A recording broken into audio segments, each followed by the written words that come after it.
Good afternoon, everybody. My name is Stuart Mailer. I am the new chairman of the National Conservation Council. Before we start our business this afternoon, I would just ask everyone to give us a few moments of silence in respect of our former chairman, Mr. McFarland Connolly, who unfortunately passed away a few weeks ago.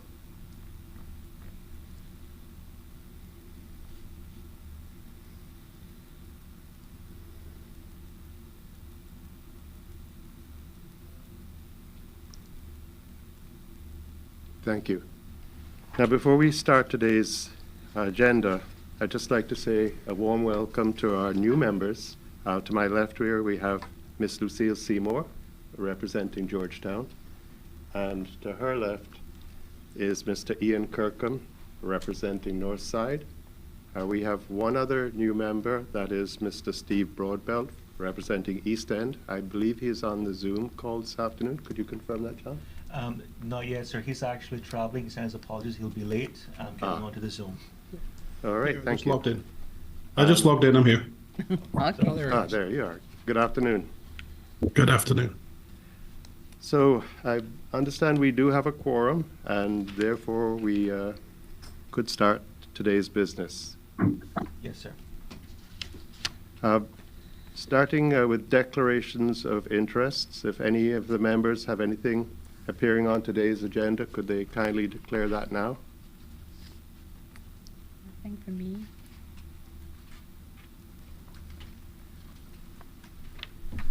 Okay, nothing. And also in declarations of interests to the Standards in Public Life Commission by new members must be done within 90 days of your new appointments. Existing members, previous members should already have completed their registration. We could move on to confirmation of the minutes of the last general meeting.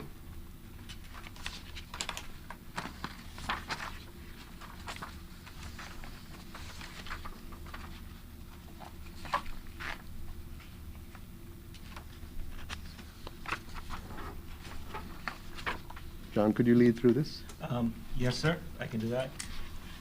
To the members, the last meeting was December last year, before council became incorporate, so it's been a little while. It was held here and broadcast to the public.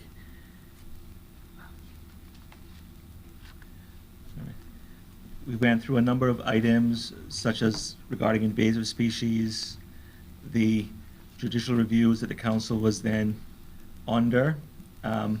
Noted that Cabinet had approved the Asia-Phila Caymanensis Conservation Plan. The Seabird Conservation Plan was then out for public consultation at that time. Had just concluded. DOE went through a number of items, such as the stingray handling guidance notes, which the council approved for reissue. Climate change was discussed. Through you, Mr. Chair, if the Secretary could just, yes, go to climate change point 4. Just as a point of clarification, the start of the second sentence that says, but highlights Cayman's inability to access these international funds. Could it be made clear that I highlighted that and that that was not a point of discussion at the actual COP itself, the Conference of Parties? Okay. I would love to say that Cayman was actually on that agenda, but this was just my report of those sessions.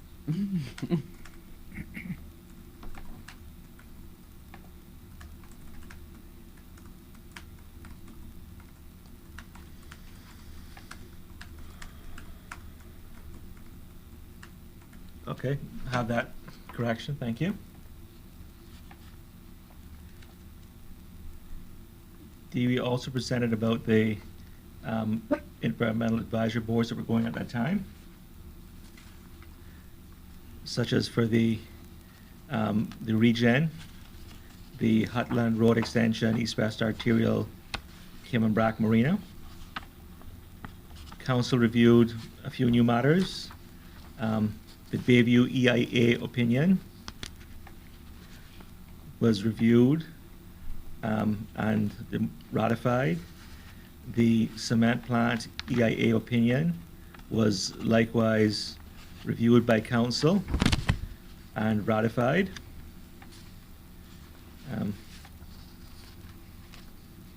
There was a CNET license renewal application which council had to consider at the time because of a infraction by the license holder, and council decided to not renew the permit at that time because of that infraction. Like the Stingray guidance notes, the Starfish guidance notes were reviewed and updated. The K-Rock quarry was, EIA screening was reviewed by council at that meeting. It's for a new quarry near to Mega Bay Pond, where there's already quarrying in the area, but council knows all the issues surrounding quarrying and the Aggregate Advisory Committee advice on quarries. Council considered the motion that an EIA would be required for this quarry application if CPA was minded to have it go ahead, and that motion was passed. And then, with sort of Christmas greetings from everyone to everyone, the meeting was adjourned.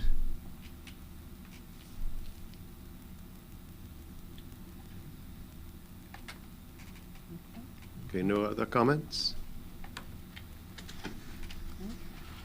I think we just need a mover. Okay, could somebody please move that we pass the minutes? I move that the minutes of the the general meeting on the 14th of December be approved as amended. Lisa's intervention. I second that. Patricia Bradley. Patricia seconded. So the minutes are approved? As amended, Yeah. yeah. Okay, thank you.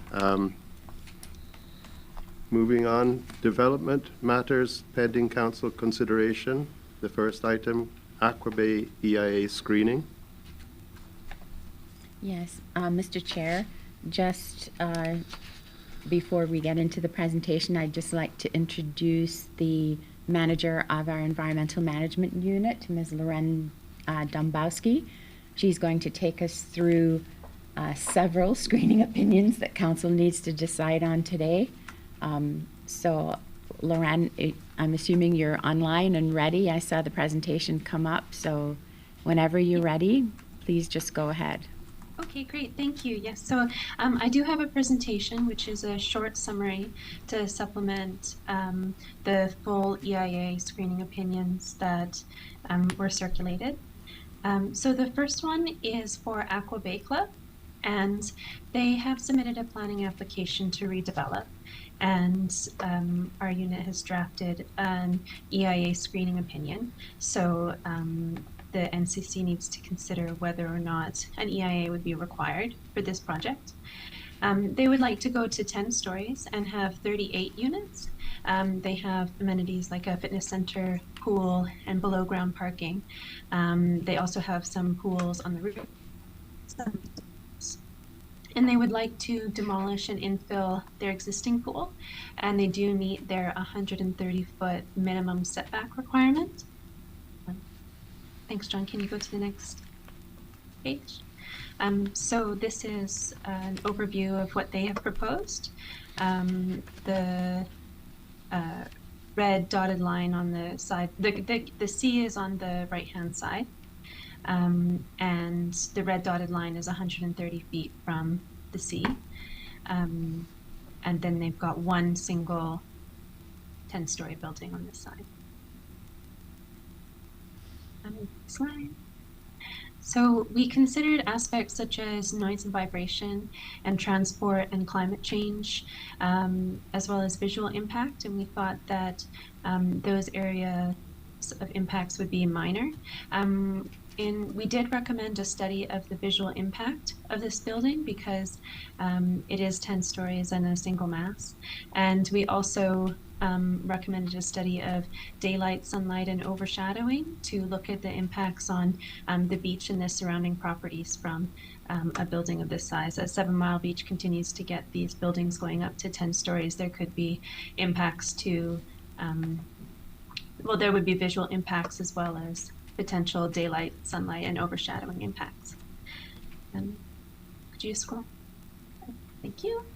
The site is on designated sea turtle critical habitat, and it's one of the areas with the most nesting in Cayman, not just in total, but also among critical habitat.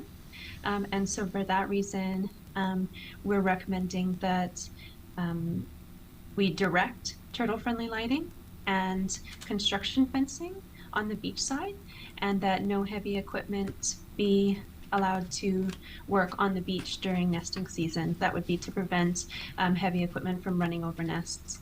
And we would also like to recommend directing infilling the pool that will be demolished with sand, because that would then essentially restore the area of critical habitat that's occupied by the current pool. And so that they do want to infill it anyway, but we would recommend with sand that they could get from their own site when they begin construction. Next page. Oh, I guess that's it. Okay. So overall, we do not believe that an EIA is required to address these impacts. We think that with these conditions, as well as the recommendation of doing a visual impact study, that these impacts are already well enough understood that we wouldn't need further technical study in the form of an environmental impact assessment at least. Thanks very much, Loren. Mr. Chair, through you, I don't know if any members have questions about the screening opinion.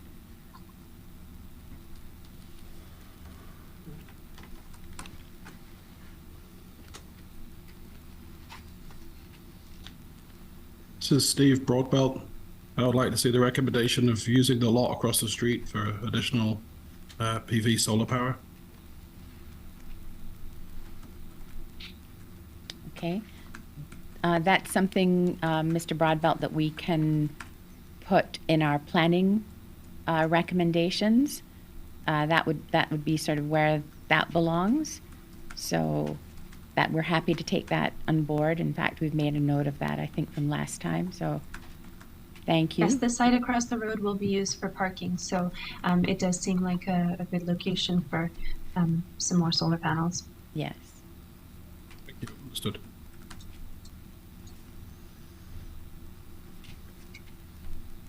Through you, Mr. Chair, if I could just follow on from that, we are in the process of updating our national energy policy as I understand it. And I just wanted to understand if the Department of Environment gets provided with any kind of energy use of buildings or proposals that come to them for comment, or if it's not the Department of Environment, which agency might be looking at that level of review? Yes.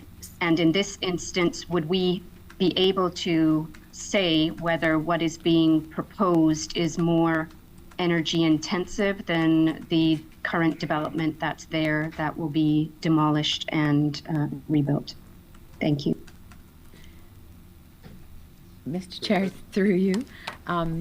No, we don't get provided with that type of information, Lisa. It would be very helpful.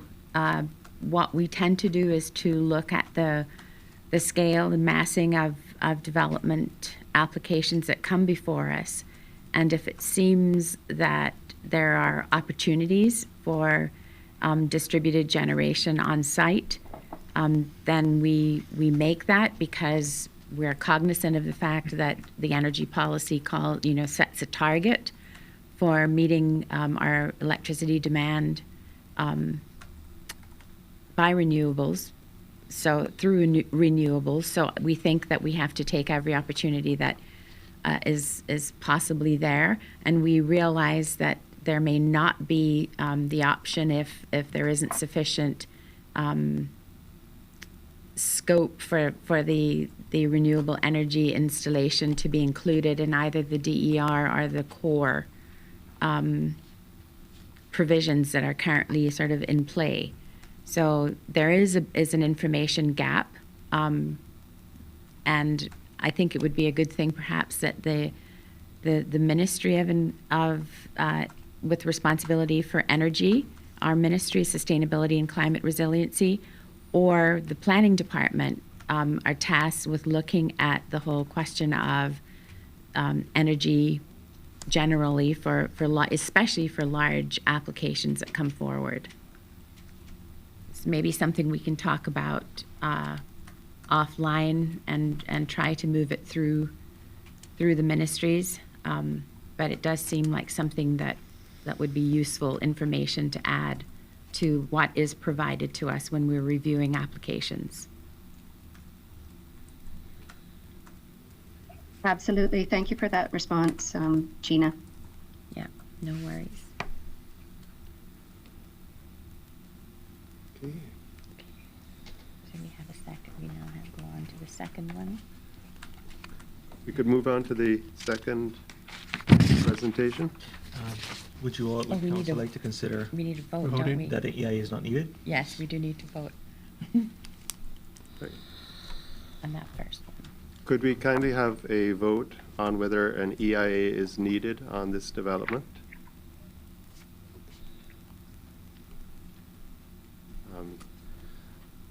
My understanding is the DOE's recommendation is that an EIA is not needed.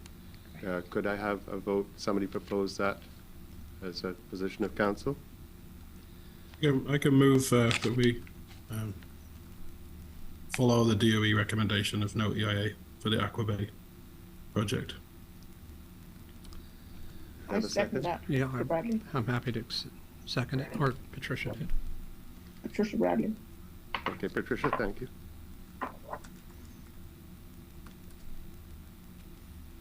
And Those four? we need to vote on this? Yes, then? all those in Those favor. four. Okay, thank you. All those in favor of an EIA not being required? In favor, Mr. Chair, Lisa? In favour, Mr. Chair, Tim Austin. I'm not sure if you can see me. Mm-hmm. We just got you. Thanks, Tim.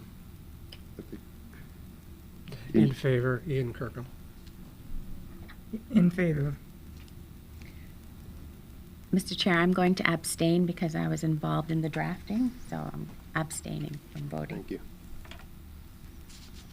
In favor, Frank Rollstone, National Trust for the Cayman Islands.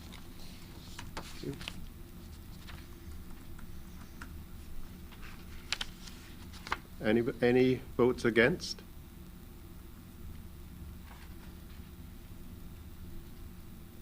No, I think that's carried then.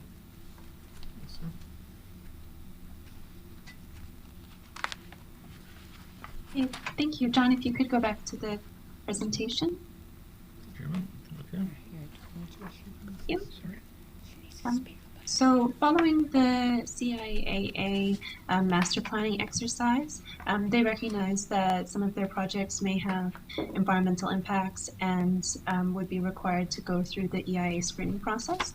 So they wrote to us now at this stage while they're still developing plans to request EIA screenings and for some scoping, which is the next step. So these are all the projects that they have asked for advice on. The first one is the relocation of the radar tower. And for this one, no formal screening was needed because it's a fairly straightforward small-scale relocation of a radar tower to an already man-modified site. But there are two other proposals being considered for Owen Roberts Airport, a new general aviation terminal and a runway extension into North Sound. And then for Charles Kirkconnell International Airport, they would like to extend the runway on both sides. And for Little Cayman, they would like to relocate the airport to a new site. You go to the next slide, John.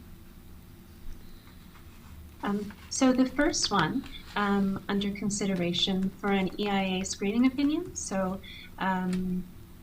whether or not an EIA is needed, is the development of a general aviation terminal on the site highlighted in red. So it's already within the boundary of the existing airport. It's where the current fire department training facility is. Next slide, John. So they would like to put in a new general aviation terminal, new parking, and VIP facilities, and potentially consider having a dock with a connection to the terminal here. So we considered aspects like air quality and noise and vibration and climate change, and thought that those environmental impacts would be relatively minor. John, could you go to the next slide? Thank you. But we did look and see that there would be mangroves that would be impacted by the new terminal. So in the top left of this picture, in the northwest corner, there's 3 acres of mangroves that would be removed to facilitate this development. They had been cleared in the past, but they've regrown now. And highlighted in green is the mangrove buffer zone. So that's a planning designation, which says that development should only be allowed here in exceptional circumstances. So although the DOE considered that no EIA would be required, we recommended that they restore that area in the mangrove buffer zone, which is about 1.5 acres, that's been impacted, and that would help to offset the loss of 3 acres of mangroves in the remainder of the site.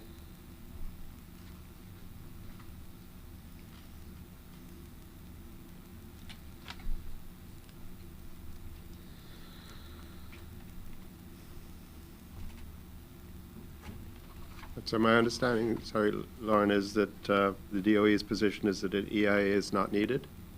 Yes, that's correct. So this is for the general aviation terminal only within the red boundary of the site. We'll talk about the North Sound extension a bit later, but the 2 projects are being pursued separately on different timescales.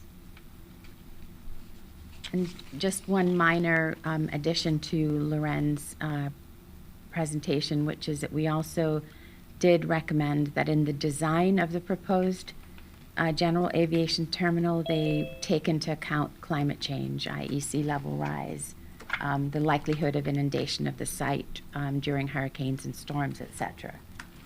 So that, and that is also part of the reason behind the rationale for the basically restoration of the 1.5 mangrove acres of mangrove that have already been disturbed in the mangrove buffer. Thank you. So could I then have a mover for position that an EIA is not needed?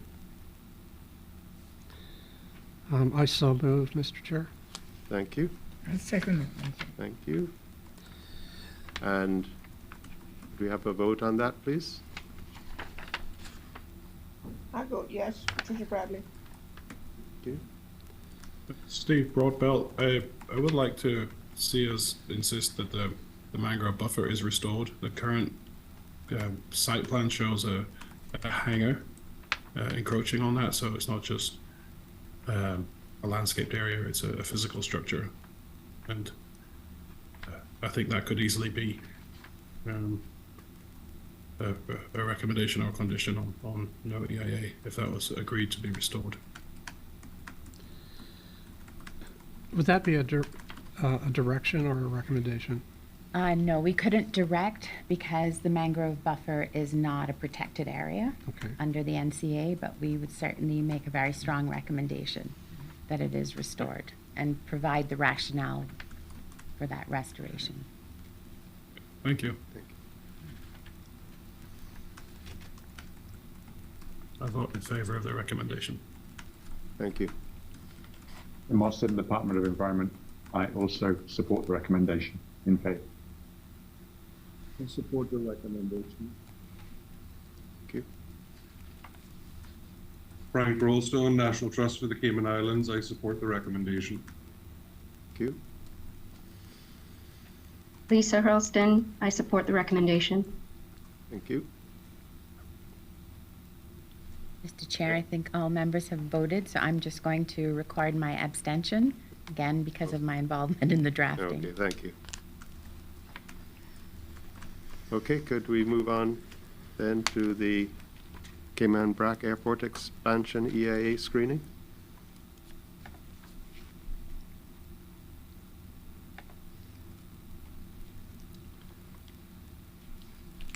Great, thank you. So this is the existing airport in Cayman Brac, and there are a few environmentally sensitive areas, both adjacent to the site and in the area. So there's known to be Sister Islands rock iguana nesting nearby, and they're also known to enter into the grassy areas around the runway. It's also on the western end proposed sea turtle critical habitat. So while on Grand Cayman, it's already been designated, it's currently just proposed for the BRAC. The site's also adjacent to a marine reserve, a marine protected area, and the westerly ponds, which are highlighted on the plan there, are an area sensitive for birds, and they also have mangroves, which are a protected species too. Next slide, John.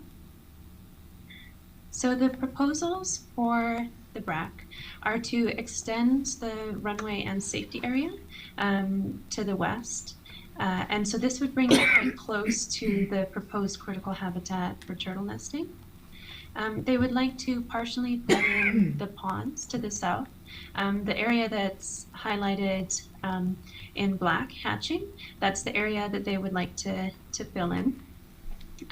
They also have some proposals on the lands to the north. That taxiway is proposed for in the future, and they would also like to install a control tower and a weather station on the airport lands to the north. The purple site that's highlighted is the area that was previously proposed for the Degaro airfield. John, could you scroll to the next slide? So on the eastern side, they would also like to construct another runway and safety area on the already filled in area next to the pond, and to realign the road, some of the lot boundaries, as well as do the other infrastructure that you can see depicted on the plans here. Next slide.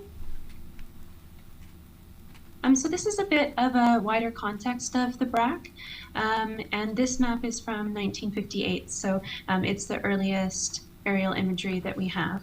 And I wanted to show this map because even though the ponds by the airport have been impacted by the airport and development, there's really not that much wetland habitat on the BRAC.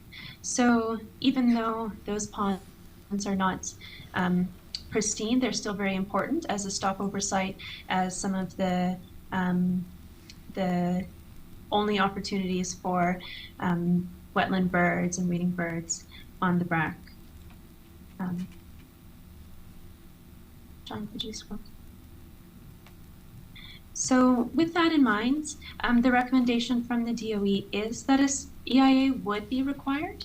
An EIA could be quite focused and relatively narrow, so that it focuses only on the issues that would be very important here. So the ecological impacts, like wildlife management at the airport, the impacts on the sea turtle critical habitat, on rock iguanas and mangroves, but also to look at drainage and water quality, because those ponds are quite close to some of the main tourist areas on the BRAC, and if the water quality in those ponds are impacted and they become eutrophic, that could be a big amenity issue for those properties on the south there. So we wanted to recommend an EIA to really focus on ecology and drainage and water quality. We considered other issues like air quality, noise and vibration, and climate change, but we didn't feel that those were going to be significant effects, and that the EIA could focus on those two topics.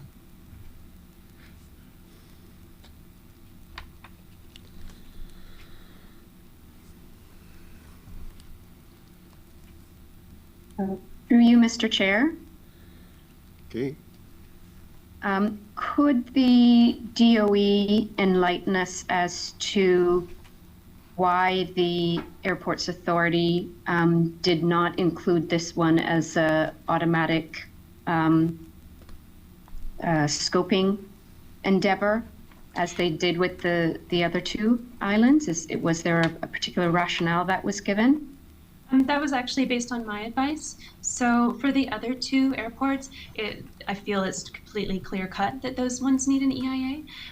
The extension into the North Sounds, relocating the Little Cayman airports, I felt those were almost certain. But for this one, I wanted to go through the potential impacts because I wanted to have a written record of where we thought there would be the likely significant effects. So I recommended to CIAA that they go through the screening process for this airport. But then at the end, I did recommend that an EIA was required when we drafted the screening opinion. Okay, thank you for that, Loren. Through you, Mr. Chair, I have a few follow-up questions. If I'm understanding correctly, your presentation and the focus of the scope of the EIA on the ecological impacts, drainage, and water quality issues, would that then mean that we would not be seeking in the terms of reference to include air quality, noise, vibration, and other climate change issues that may actually come up as a result of the TORs going out to public consultation? Or would they then have an opportunity to be broadened and to be included as a result of concerns, wider concerns of the community? They certainly could be widened to expand those. I felt those topics were not enough on their own to warrant an EIA, but those issues are certainly associated with airports and airport expansion. The EAB would draft the scoping opinion, which would outline which topics that would be considered. So certainly they could be expanded. At the terms of reference stage, I think the chapters may be less flexible, but certainly at this stage they are flexible. Okay, thank you, Loren, for that clarification, because without establishing the full need for the works at this point in time, particularly if a larger aircraft or higher volume of air traffic is anticipated, then I would see all of those additional topics as being quite important, particularly in terms of air quality, noise, and climate change impacts as it relates to not just on adaptation side of things and ensuring that the facilities built are climate resilient, but also on the climate mitigation side of things as we seek in this country to get a grip on our overall greenhouse gas emissions, inclusive of those from the aviation sector. Thank you, Mr. Chair. That's all I have for now. Thank you. If I may, just have a comment, Mr. Chair. It's just public safety is obviously a major concern here, and clearly the BRAC's going to have greater aircraft traffic in the future, and so I wonder what's going to happen to the quality of the ponds, the size of the ponds, the critical habitat for turtles, rock iguanas, not to mention the birds that nest there now.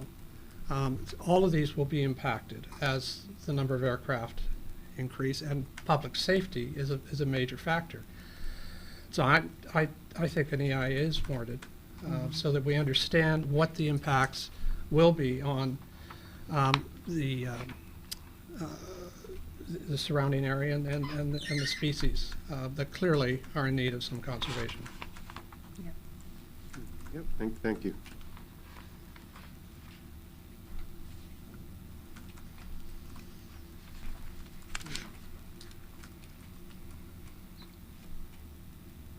Frank Rollstone, National Trust. I certainly feel that the issue of the water quality is very pertinent, and in that regard, I would support a limited the recommendation that's been proposed of a limited EIA. Thank you.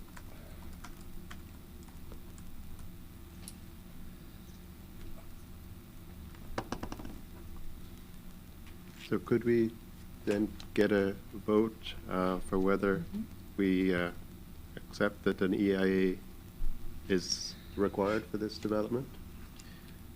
I'd like to move that an EIA is needed, Mr. Chair. Thank you. Would council perhaps like to consider the membership of the EAB at this time and do it as a single vote? We were actually going to do all of the airport screening and propose one EAB for all of the projects, if that's okay. Yeah. Okay. So I got the nomination on that vote. Did Yes. you second? second. Thank you, Ms. Lucille. And could we therefore get a vote on that, please? I support Thank you. an EIA. Trustee Bradley. Pierre Foster, I support. Thank you. Lucy, I Tim support, Austin. and I support Harrison Bothwell. Thank you.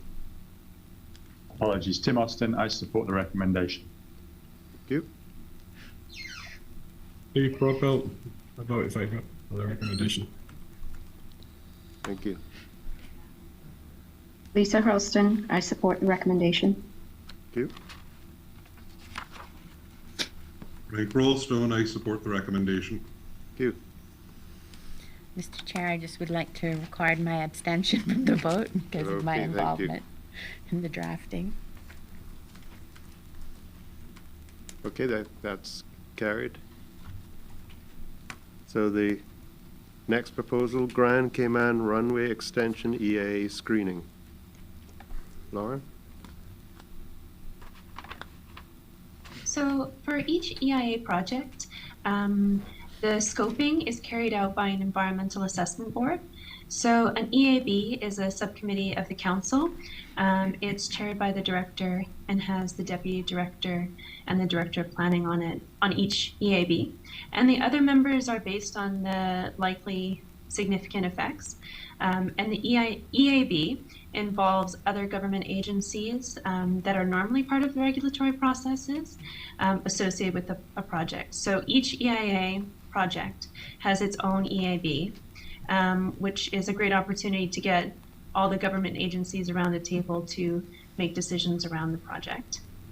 So for the following projects, for the airport projects, John, you can go to the next slide now, thank you.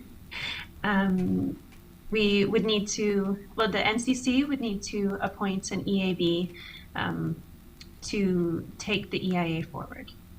So the red outline is where the CIAA is proposing to relocate the Little Cayman Airport. So the existing one is down in the bottom, just southwest of the, in the southwest of the map that's shown. And they'd like to relocate it into the area highlighted in red. Next slide. So this is what they sent us for review. So it includes 1,199 meter airstrip, a new terminal, and a new airport access road. This is the map that they provided to us. So the whole area is wetland, not just the area that is shown on the left-hand side. Next slide. So they have agreed to do an EIA for that project. Sorry, they have agreed to do an EIA for that project. So the next step is scoping, where you outline the topics that that should be taken forward for further study. Thanks, John. And then the other project is the extension into the North Sound. So this, again, is the image that they provided us with. It's proposed to include a runway and safety area as well in the North Sound. And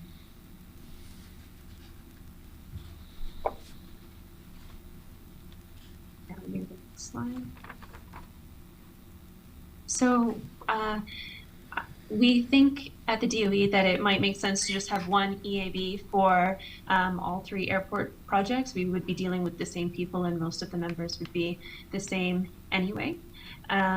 So the DOE and planning are statutory members of all EABs, and we've also suggested adding the Civil Aviation Authority, the Water Authority, and the Coast Guard. We thought the Coast Guard could assist us with navigation and water hazards in the North Sound.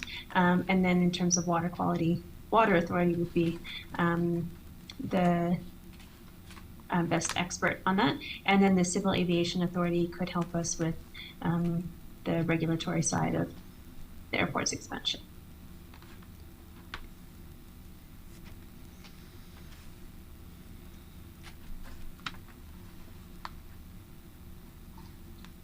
So, Don, just help me here. We're voting then on first off, whether an EIA scoping is required for either of these last 2, or on the... So CIA has already volunteered to do an EIA, so we don't need to go through the screening step that that we just did for the other projects. And so we're asking for the NCC to appoint an EAB, and that the EAB would draft the scoping opinion.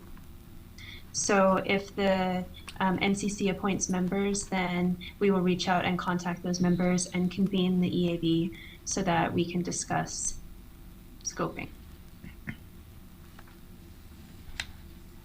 Okay, I think then I'm looking for a mover for a vote that the NCC support an EAB. Mr. Chair, can I just Chair, ask could a I question? Yeah. Could I ask a question of Lauren? For sure. Lauren, did you I'm talking about the Little Cayman airports, moving the airports inland. Is there a business plan for explaining why the airport needs to be moved, why the existing airport is not sufficient? I do believe that the CIAA have finished their master planning exercise, which goes into some of it. I haven't seen the full document, and the DOE has not been provided with a business case for it. But I believe that the intention is for the CIA to publish the master planning exercise, which went through the various options that they considered. So no immediate concerns jump out at you about moving the airport in Little Cayman. I know that an EIA is going to occur, but I didn't hear any comments from you about that. Mr. Chair, could I perhaps take that question? Thank you. Yeah, obviously the Department of Environment is concerned about any increase in the ability to increase the number of people that can access Little Cayman and the availability of goods and services getting onto the island more quickly without having a development plan for the island. I think that anyone who has been around and has seen the way that Little Cayman operates understands that that airport is one of the sort of major control valves on development, both the rate and the scale of it on Little Cayman. And I think that, removing some of that constraint that's imposed sort of by the size of the current airport will have a significant impact on the development potential for the island. And I think that we think, as the DOE, that there needs to be very serious consideration given to putting a development plan in place for the island before we lift the only sort of control valve that we have for development on the island. That is certainly a major concern of ours, and there are obviously environmental issues with the wetland and so forth, and birds. The proposed airstrip site is north of the Booby Pond Nature Reserve, and there are, as you know, frigate birds and red-footed boobies flying in and out of that reserve fairly regularly, and they do fly across the island. It's not just from the south coast, so. Fly across the proposed site. Yes. Okay. Thank you. From time to time, Patricia can speak to that, I'm sure. Well, my concern is we control what type of aircraft goes in, because the amount of birds that are in the air a lot of the time, jet aircraft are going to be a hazard to the passengers because they'll be ingesting into the engines. So many occasions there are thousands of birds in the air. And also it's going to destroy a huge amount of wetland apart from that. And it's going to open up the island to development, which it really does not need. And some way should be found to keep the airport, I feel. This is Steve Broadbelt. A suggestion: it would be cleaner if it was minuted separately, the Little Cayman Airport. EIA, as it stands right now, it feels like we're not requiring an EIA, even though the developer has volunteered. And I think it leaves an opportunity for them to change their mind. And I'd rather this be minuted and be voted on as a standalone item, if the chairman agrees. I'm sorry, Steve, could you repeat your question or your comment there? My comment was that the developer has volunteered to do an EIA, and then my understanding, therefore, was that we did not need to vote on it. But my preference would be to have it documented that this was required, and there was therefore no option for them to change their mind. Got you. Mr. Secretary, I don't see a problem in voting on this. No, sir, I don't think there is. No. We wouldn't be voting on a screening opinion, but we would be voting on a motion, I guess, to ensure that an EIA was carried out for the Little Cayman Airport. Okay, so could we have a mover for that? I move that we. And I will second it. Okay, and a vote? I support Patricia Bradley. I support Harrison Baldwin. Support Steve Broadbelt. I support Tim Austin. I support that as well. Fully support Frank Rollstone, National Trust. I support Pierre Foster. I support Lisa Hurlston. And Mr. Chair, I'm going to support this one as well. Thank you. Okay, thank you. So does that then bring us back to the EABs? Yes, thank you. If it seems like I have skipped over the environmental impacts, that's just because until an EAB is appointed to draft the scope, that process will really flesh out what those environmental impacts that require further study will be. So whereas for the ones where we're screening, the DOE has internally done some of that work, for these ones, we haven't done that work yet, but we will once the EAB is convened. So through you, Mr. Chair, my question was on the Grand Cayman runway extension proposal. And if I am to understand correctly, is there a proposal at this point in time that the scoping opinion would request alternatives to the design or alternatives to the project itself, particularly for consideration of anything that may not impact the North Sound and extension on the other side of things? And if so, would then the NRA be added to the EAB in that instance?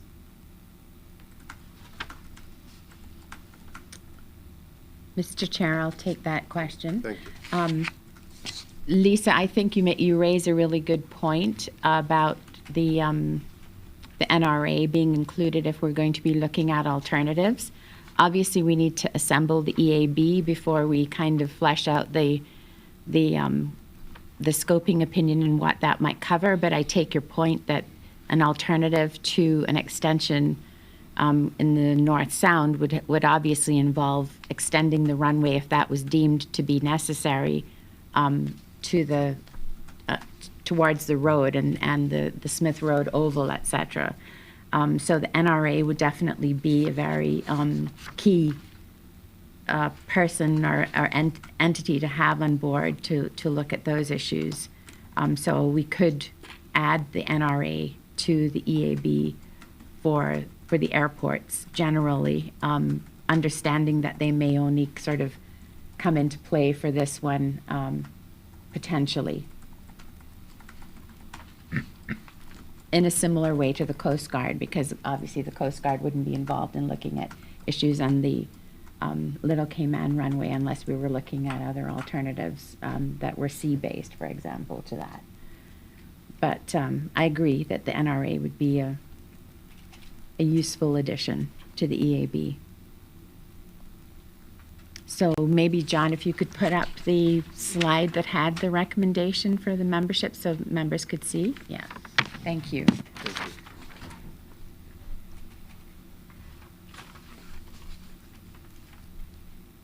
Mr. Chair, Yes. I wonder if, since there's a section of the fire service which is responsible for the airport, or if that would not be a very sensible suggestion to include also the fire service, if it's going to be on the south side or the west side of the airport, Yes. coming in from this side. From the- Okay. I think it's the west Yeah, or from the east. south. Yeah. So for this particular, For that for this particular thing.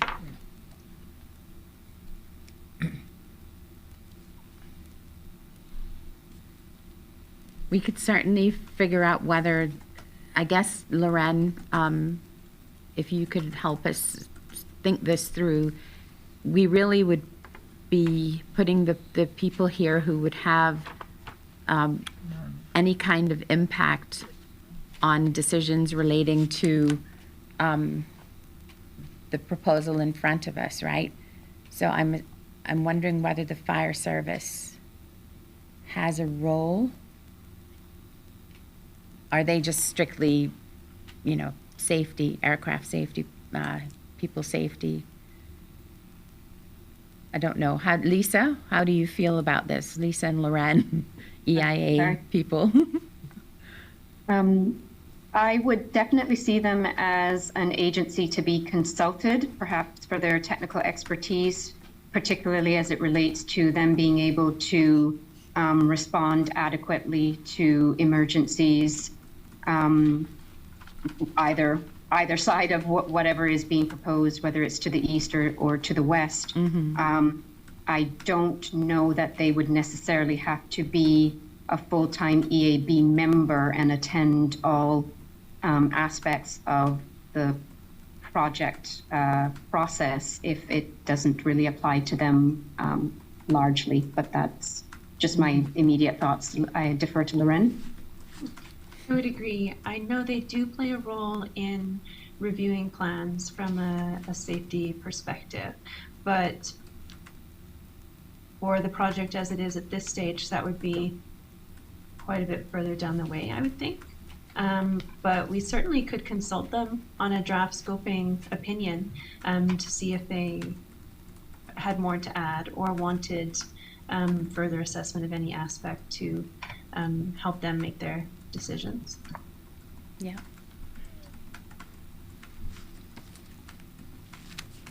Ms. Lucille, would that satisfy your concern? Not really. I think that the fire service is divided into two. One for the local fire and the other one for the airport itself. If we are going to make a suggestion to bring the planes in from the west, I certainly think, if that's the alternative that Ms. Lisa is speaking about, I certainly think, not just as a consultative agency, but right in the middle of the discussion with NRA, who is roads, but working with an airport. So I'd be more satisfied to see the fire service around the table too, with the other members. Why I say that, I remember when the late Kirkland Nixon was alive, he he had a lot to say about the plane coming in from the west, where we have all the schools, the old people's home, all of those government building, all of those things.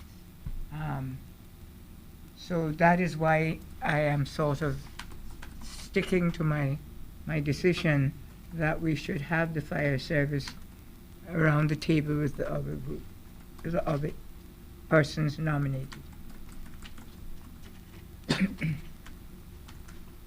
That would be the section of the fire service that controlled the airport, second. Yes, Ms. British.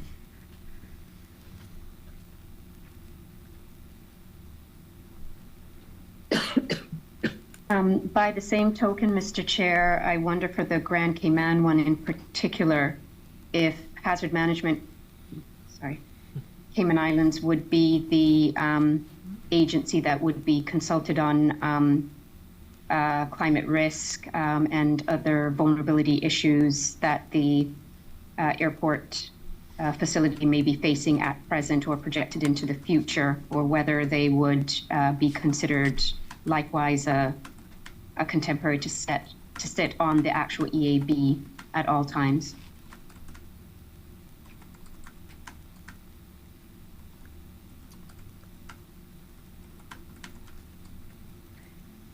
Certainly, that is certainly a recommendation, Lisa. I'm just concerned that this will take a lot of time and a lot of commitment from EAB members. Those of us who sit on EABs understand that. A lot of time and commitment. So I'm happy to expand the membership if members want to see that we have the fire service and hazard management included as part of the EAB. We're happy to roll with that. As well as the NRA? So And the NRA, yes. add NRA, fire service, and hazard management? Yep.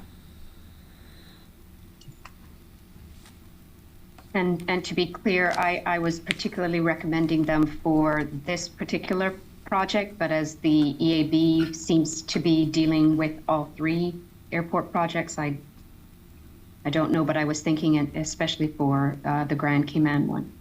Right. I think the impacts are different. I don't think we need the NRA really on the Little Cayman or the Cayman Brac Right. Road. So maybe you could have the EAB appointed and then have sections where people are called for specific airports.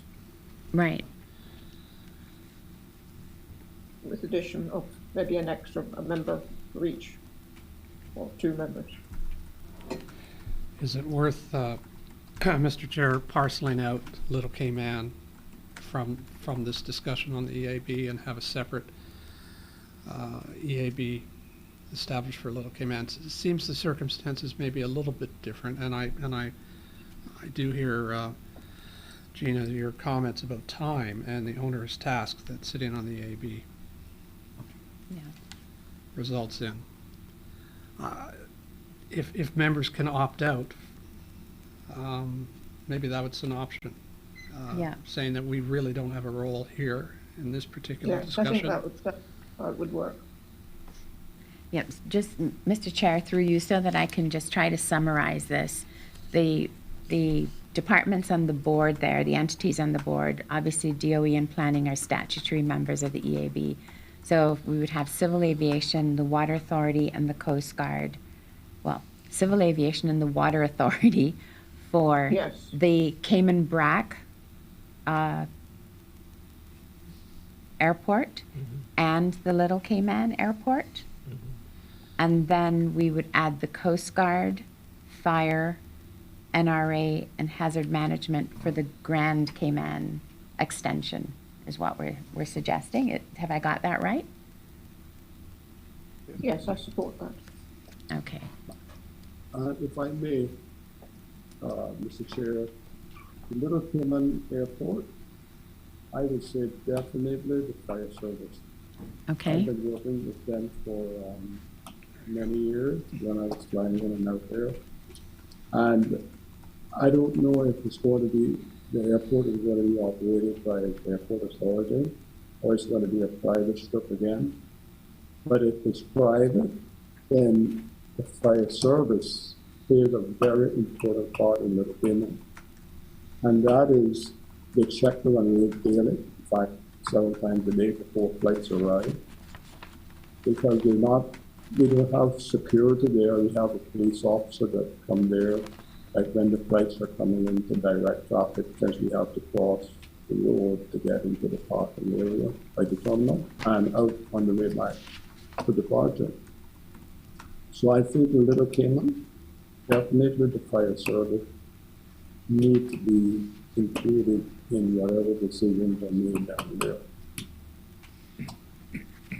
Okay, thank you. Welcome.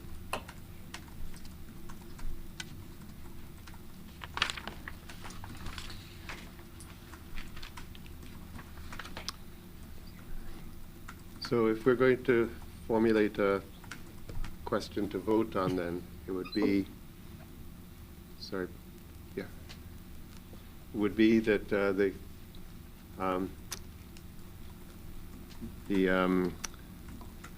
EAB would consist of the statutory members, the Civil Aviation Authority, the Water Authority, and for the Grand Cayman Airport, it would also include the Fire Service and the Coast Guard and Hazard Management. Yeah. And NRA. And the NRA. NRA. Yes, sir. And for Little Cayman, we would also add the Fire Service. Okay, and also adding Fire Service for Little Cayman. Yes. So could we have a mover of that? I move that we accept the recommendation. Second. Thank you.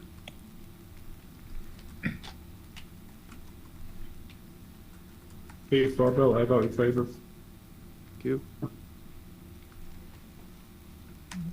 Thank you. Tim Austin, DOE, I vote in favour. Thank you. In favor, Ian Kirkham. Thank you. In favor, Lisa Hurlston. Thank you. In favor, Pierre Foster. Thank you. In favor, Frank Rollstone, National Trust of the Cayman Islands. Thank you. In favor, Lucille Seymour, Georgetown. Thank you. In favor, Gina Petrie. Thank you.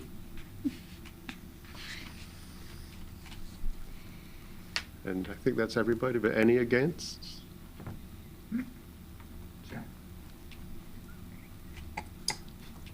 Okay, that's carried then. Mr. Chairman, sorry. Yes. Before we go on, I've had a request to ask the members who are on Zoom to please speak as loud into your mic as possible, just so that the audience watching and listening can hear what's being said. Thank you.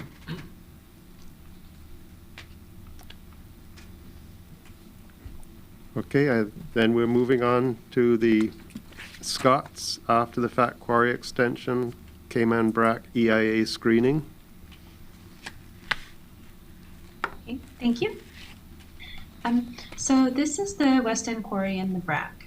And the purple color outlines the area of an after-the-fact planning application. So the Scots have applied for after-the-fact permission to quarry the area in purple. At the same time, they've also applied to extend the quarry south. That's the area that's in yellow. So, so they have these two planning applications.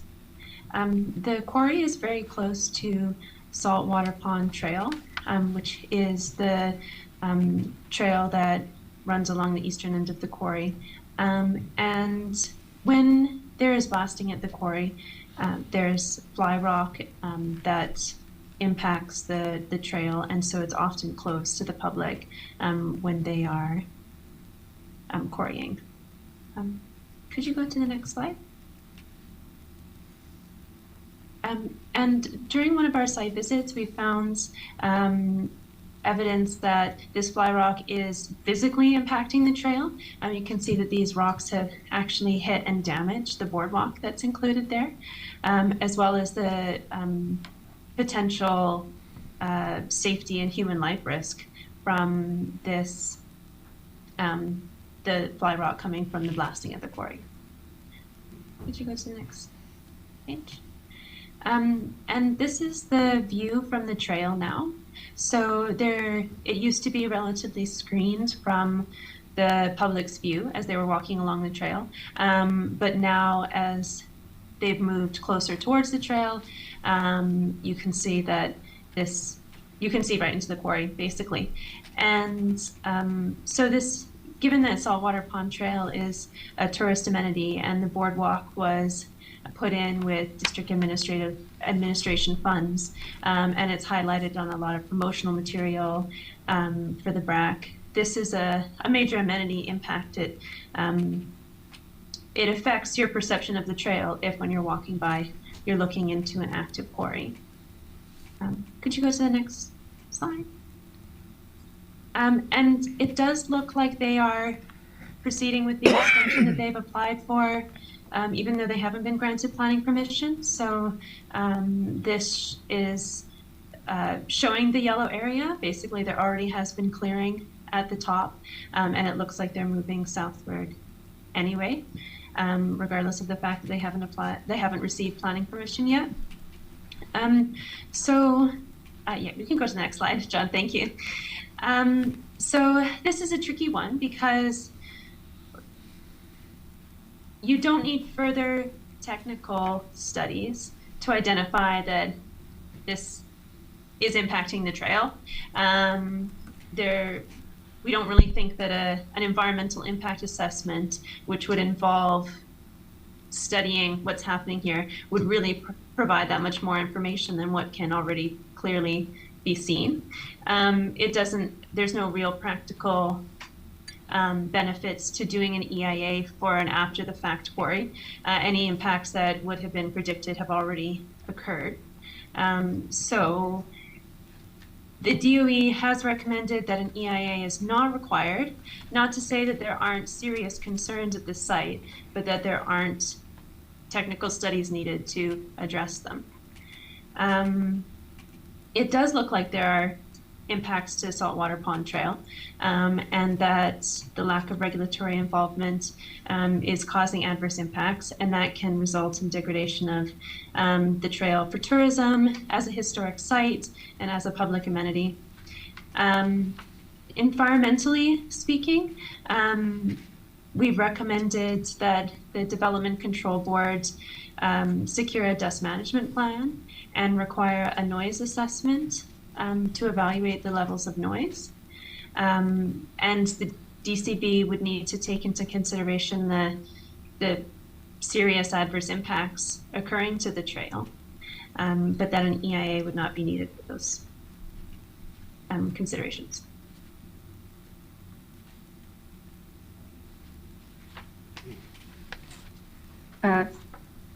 Through you, Mr. Chair. Thank you, Loren, for that presentation. I have a couple of questions.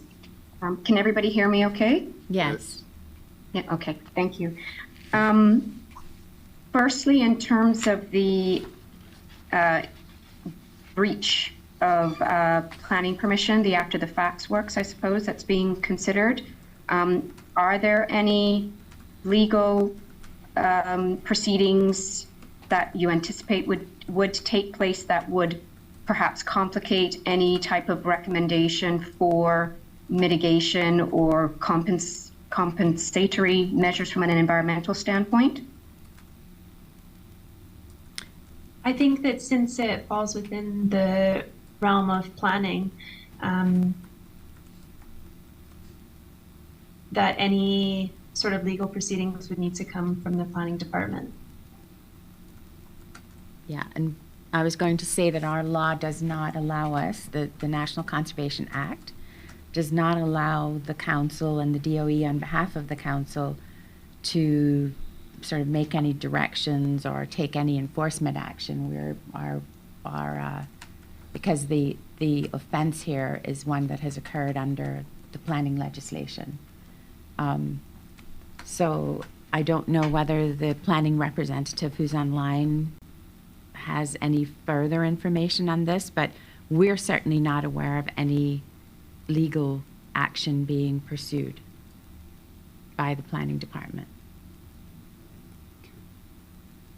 And Lauren, could you just clarify for me that whether or not there are any measures in place to actually protect the public walking that trail when blasting is taking place at the moment? I believe that there's a planning condition that the public trail is closed when they are blasting. And although I haven't surveyed it, I have anecdotally heard that that doesn't always occur. And there are also, I suppose, considerations around public rights of way if it is closed at certain times. Thank you. So through you, Mr. Chair, thank you, Gina, for that. My question wasn't so much in terms of the NCA having the provisions to enforce this activity. It was more to do with whether anything coming through either legal proceedings or through the after the fact application, which presumably the DOE is commenting on behalf of the NCC, if any sort of compensatory mitigation could or should be recommended at this point, or whether that would be considered somewhat null and void if legal recourse in a different direction was to be taken. And it is somewhat linked to my second question about the new application, the extension. In consideration of it, would we be recommending any sort of compensatory measures for that in terms of purchase of similar type of habitat elsewhere on Cayman brack for the loss of those resources, same acreage or perhaps a multiplied factor, as well as if the Aggregate Advisory Committee has actually opined on either of these two applications, the after the fact and the request for extension, and whether there is in fact actually a need for the extended portion of the quarry. Thank you, Mr. Chair.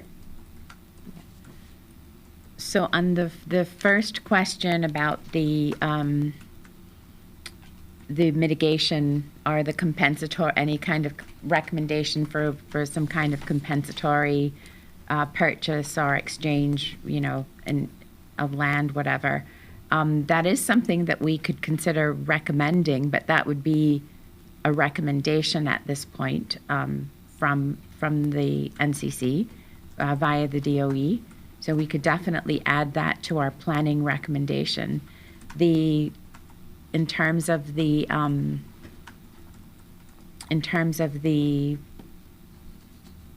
second point that you made, Lisa, which now I've completely lost my train of thought. Sorry. So can you just remind me? I should have made a note on that. That's fine. Sorry, it was kind of a two-part one in that A has the Aggregate advisory committee. Yes, aggregate, yes. Right, opined on either of the two applications. Yes. And again, in terms of the extension side of things, would there be compensatory mitigation contemplated on that side if we were to go forward? Right. So the AAC has met with the applicant. They have, to get a better understanding of exactly what transpired with the after the fact situation, what pertains in terms of the supply of aggregate on Cayman Brac, et cetera, and have obviously are writing up or have provided their input to the CPA, because the AAC is a committee of the CPA. So in terms of the quarry itself, the AAC was more focused on looking at any kind of closure plans and requiring the applicant to come forward with a closure plan that would involve something useful instead of just the scar of the quarry at the end of the quarry's life. I think the recommendation for compensation probably sits better in the DOE's input to planning on behalf of the NCC. Do you agree with that? Yes, I certainly agree with it being somewhere, and if it should come from us, then I fully support that. Okay, thank you. You'll forgive me for saying, because I know it's not part of the NCC's remit, but the subject of the Saltwater Pond Trail, this trail is a historic trail. It is how many people survived the 1932 storm by crossing through this trail to get to the south side of the island, including Rebecca's Cave. And I think from a National Trust perspective, it's an absolute disgrace to see our built heritage destroyed, and I just wanted to publicly state that. Thank you. Yep, thank you.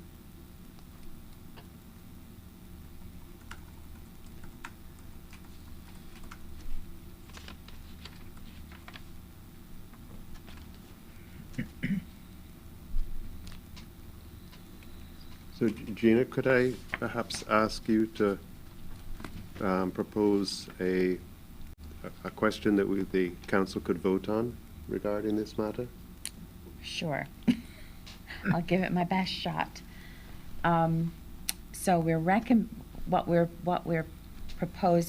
I'm proposing is that council accept that although there are significant issues surrounding the proposed after the fact quarry expansion, and as well as the smaller request to expand the quarry to the south, that there doesn't need to be an EIA carried out to understand the implications or the impacts of those actions, but that the Development Control Board, that the DOE on behalf of the NCC recommend to the Development Control Board that they carefully consider the serious impacts on the Saltwater Pond Trail as a tourism product and public amenity, as well as historic site, and the impacts on the terrestrial ecology, and that they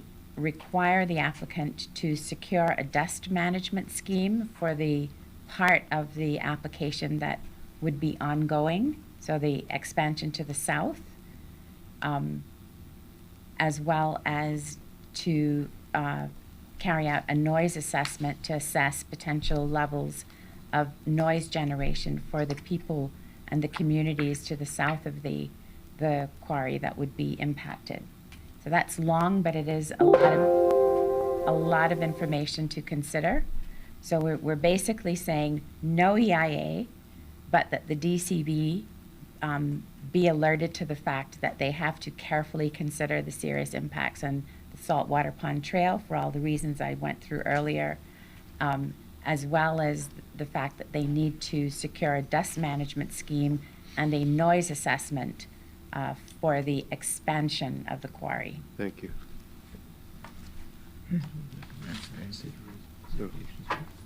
So could we have a proposer of what Gina just said? This is Steve Broadbell. I had one more question. Sure. as the National Conservation Council, is there anything else left on the table? What we can do to conserve this trail? I know, Mr. Frank from the National Trust, maybe if you know of anything, or the director for DOE, are we leaving anything Yeah. that's not considered? The only way, Steve, that we could have a directed condition of approval or a directed to direct anything in respect of this application would be if the trail formed part of a protected area or was the subject of a conservation agreement. Unfortunately, it is neither. So we are left, as we are with, in the position as we are with sort of 90% of the planning applications that we look at, we're left to basically making recommendations to the DCB. And Gina, just to confirm, we're not dealing with any Part 1 species in terms of the extension proposal? Yeah, not that we're aware of, Lisa. Thank you. Steve, to answer your question from a National Trust perspective, we are allowed to object on the basis of our adjacent land holdings, which are not affected by actually what is being applied for. I think the bigger concern here is the fact that the Saltwater Pond Trail, as far as I know, is a public access. It belongs to the people of the Cayman Islands. It is the people of the Cayman Islands who are going to suffer as a result of this area being destroyed. And I think that that is where the National Trust position will come in.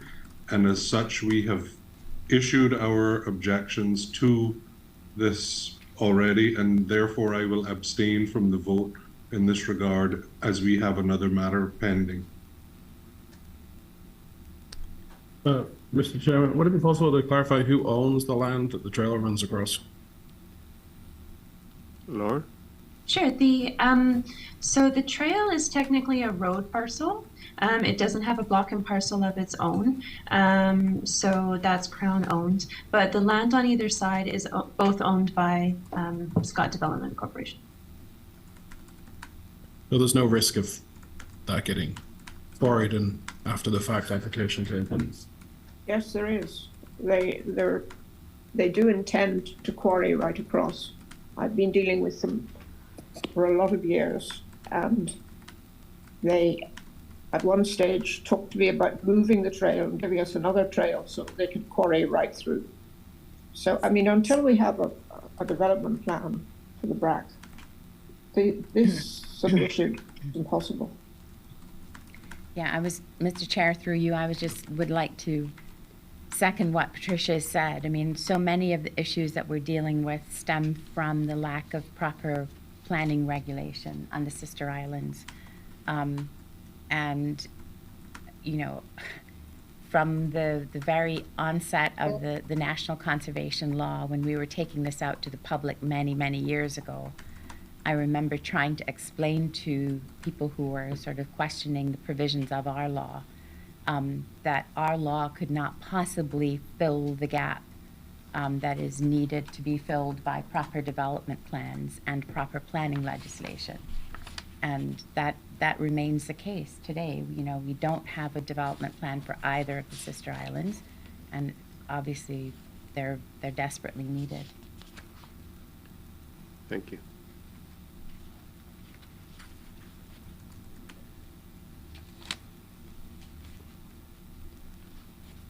So I think we're back to trying to vote on the council on whether we agree that an EIA is not required for this, but dust control and noise and so forth all be considered by the Development Control Board in reviewing this matter. And I would just like to add that Lisa's suggestion of some kind of compensation also be provided for the DCB in the review that the DOE would submit on behalf of the council.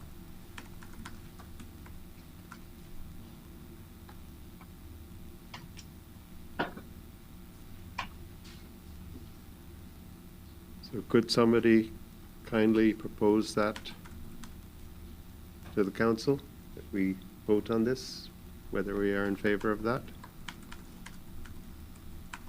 I propose, I'm in favor of that. I'm sorry, I heard Patricia proposing, somebody else spoke at the same time? Harrison. Harrison. So that was a proposal and a seconding? Yes, sir. Okay, and Mr. Chair, Yes. did I hear Miss Patricia said that they were planning to utilize the second part of the property? I heard that, yes. Yes, well, that's being the case, then we may have to ask for an EIA to see exactly how their proposals and what exactly they're going to do.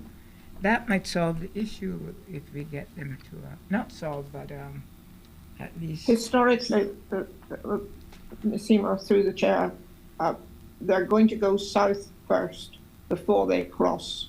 It doesn't suit them to cross for over a period. I think that what we're covering now is sufficient, and this should be monitored by DOE so that when they take their next chunk of quarrying without permission, we then take that up for an EIA. So in other words, you are not agreeing with me then, Ms. Patricia? I think there isn't a plan for it at the moment. Yes, we force their hand. Beg your pardon? We would then see what their intentions are and force their hand to do a proper planning, and also the Cayman board to look at it seriously. Mr. Chair, through you, I think part of the difficulty will be that we don't have a proposal to Yes. examine, to screen for the EIA. So it would be difficult to make a recommendation on the basis of no proposal. We have to see what's coming forward so that we can then make some professional judgment about the likely significant impacts of what's being proposed. But because we're not sure whether anything is going to come forward, and B, if it is coming forward, what it will include, I think until that time, unfortunately, we're limited to looking at what we have in front of us in terms of the screening opinion and our recommendations around that. And there's no provision for us to vote on looking rather forward, looking in the rearview mirror at what they have already mined without planning permission, and to take reasonable projections based on that? What I'm seeing there is that they have mined a whole lot of quarry that they had no planning permission to quarry, and that would strongly suggest to me that they're going to continue, as Patricia suggested, right across the trail when it suits them to.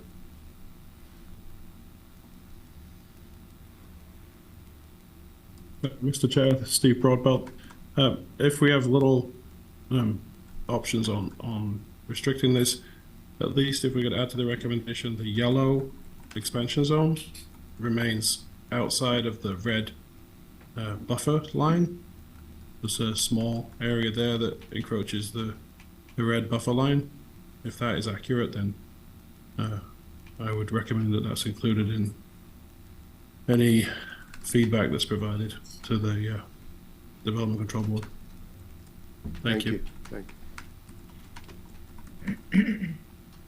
And if Laura's still with us, just want to confirm that the red line to the left of the salt trail is the edge of the buffer zone?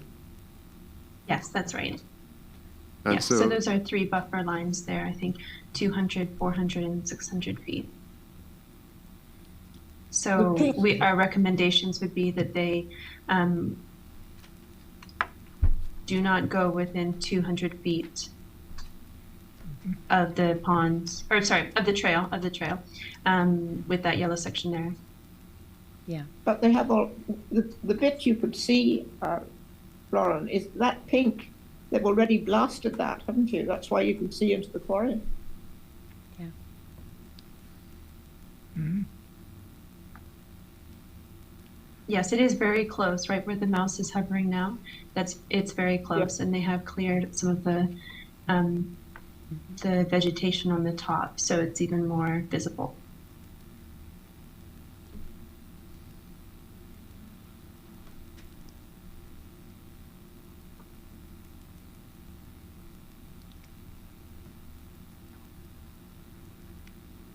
Mr. Chair, through you, I was just wondering if Ms. Gina could say whether the issue of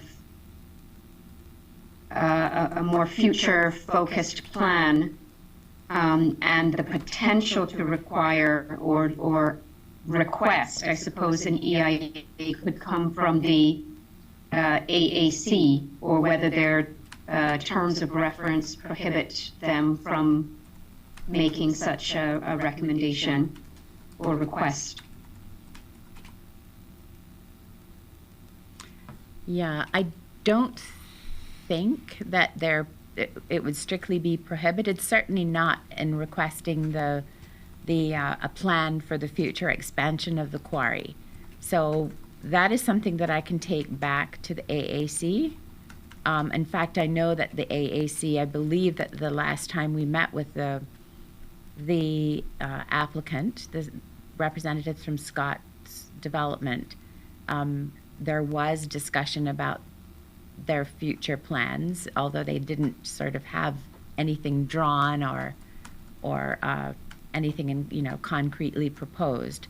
So I think that's a reasonable suggestion, Lisa, is that we ask the AAC whether they could secure some type of future plan from the applicant. I mean, really, it should be planning. Sorry, I keep coming back to this, but it really ought to be planning that's asking for this kind of thing. The fact that there's been this much quarrying outside of their planning permission and no action has been taken thus far is astounding to me. But yeah, I mean, I do believe that the AAC, as a committee of the Central Planning Authority, could make that recommendation. That would be within their remit to ask for a future plan.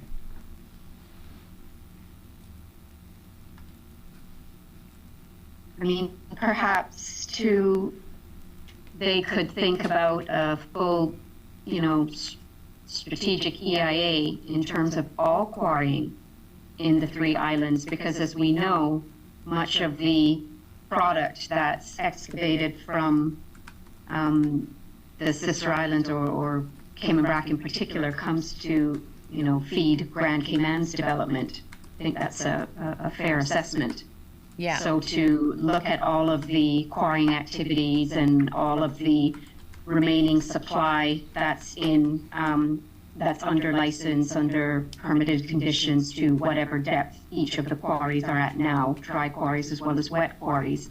That might be something that we just need to undertake in this country at this particular time, especially since the last time I suppose it was done was the 2002 CH2M Hill report, which actually was the genesis for the Aggregate Advisory Committee being a subcommittee of the CPA, and the Aggregate Advisory Policy that they followed since then, which may need some revision. Yeah.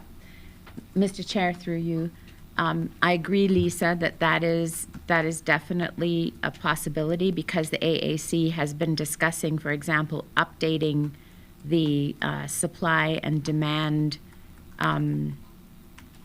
calculations, for the want of a better word, or estimations, maybe better, that sort of inform the AAC's views going, as they consider each quarry application, and they're meant to inform the CPA's views.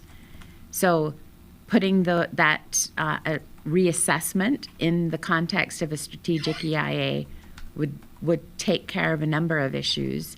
And I think that could be another recommendation coming from the council to the AAC.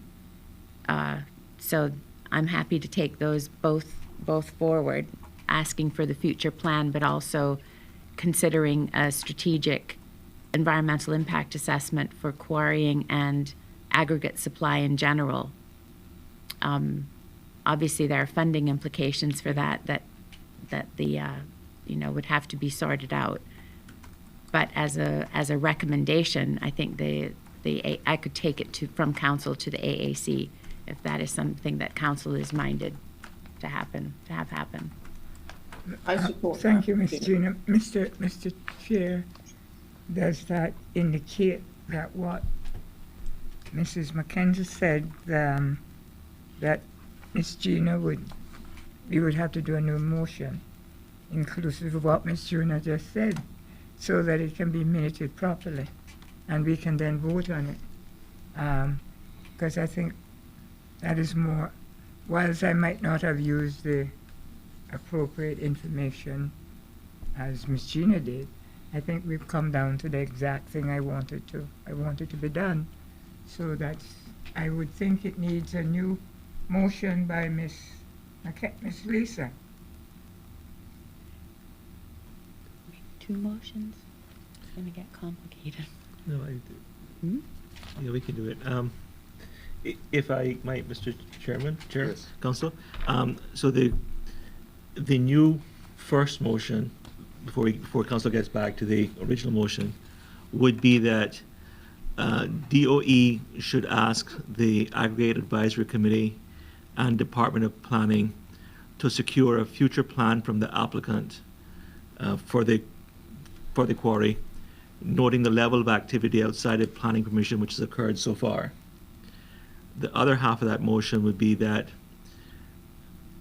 a strategic EIA for all quarrying and aggregate use in the country, taking into account movement of aggregate between islands, be put forward from the NCC to the AAC by DOE.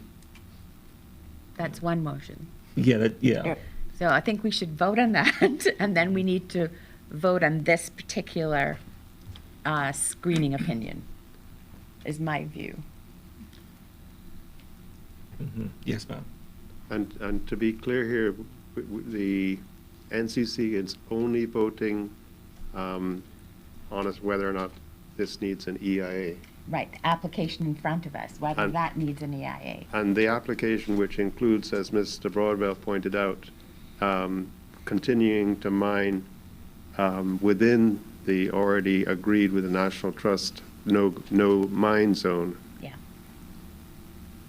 Which we don't have a position on, because that's not NCC's Yeah. agreement. Yeah. But we will, in our recommendation to planning, with respect to that yellow zone, which is the expansion, Yes. we will strongly recommend a condition of approval be that the quarrying remain outside of that 200-foot line, the red line that you can see to the east of the yellow extension area. That would be a condition that we would recommend to planning, in addition to the noise assessment and the dust mitigation scheme Okay, thank as you. well.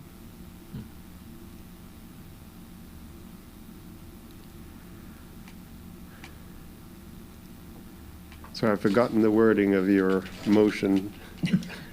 Sure. It would be, so Part A, the Department of Environment should ask the Aggregate Advisory Committee or Planning to secure a future plan from the applicant for the quarry, noting the level of activity outside of planning permission which has occurred so far. B,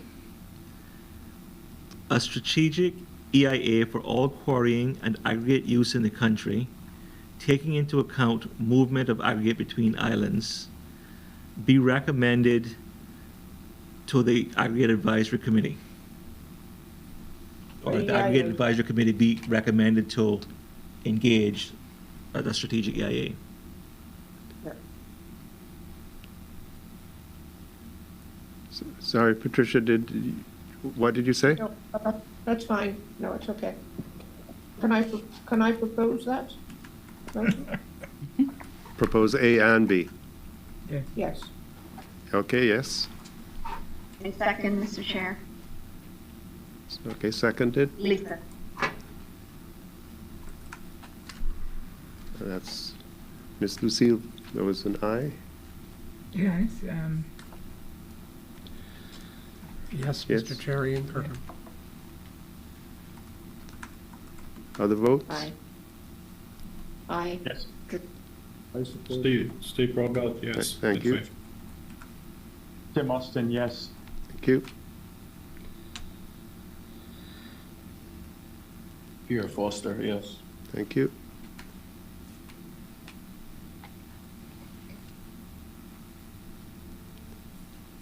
Has everybody else voted? And Frank said he was abstaining, I think, Abstaining, right. from the vote on this. Okay, I think I can vote on this motion. I will abstain on the one to do with what we drafted.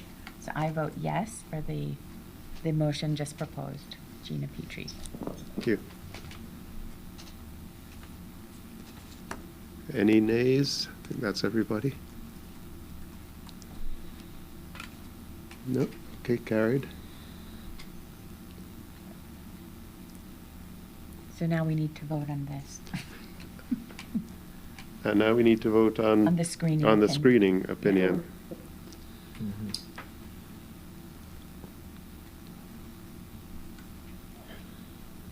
So just for clarification, would the motion more or less be that an EIA is not required? Correct. Correct. Then I would so move. So, yeah, sorry. Ian so moved. Actually, and Harrison and Patricia had also already moved this motion essentially. Yeah. We got, That was a while ago. yes. Thank you. I support, Mr. Chair, Lisa. Thank you. I support. Thank you. Tim Austin, I support the recommendation. Thank you. Ian Kirkham in favor. so I support as well. Thank you. Yes, Steve Broadbelt. Thank you. Mr. Chair, I'm going to abstain because I was involved in drafting Okay. Gina Thank you. Petrie.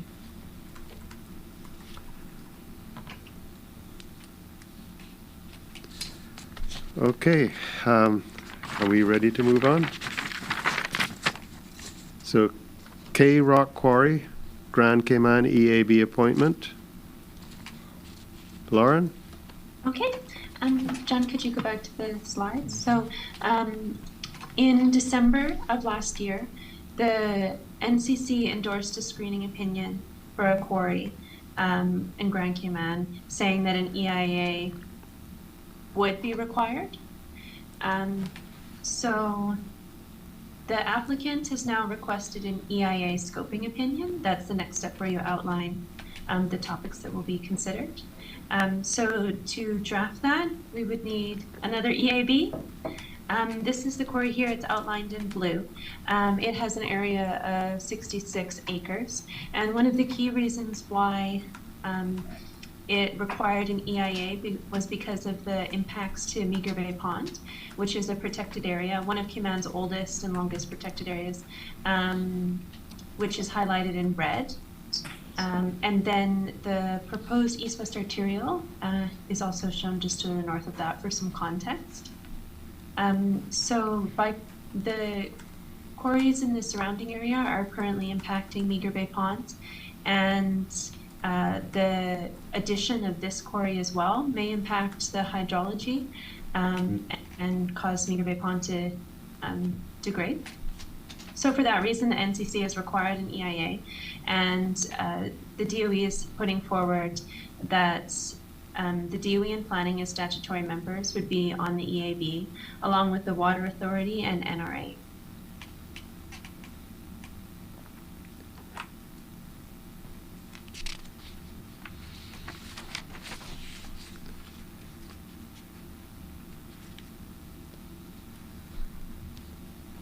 So this matter was already debated and discussed and agreed on by the NCC. So I think we're just focusing now on the makeup of the EAB. of the EAB. Yes, that's correct. Yeah. Okay, may I have somebody propose that, please?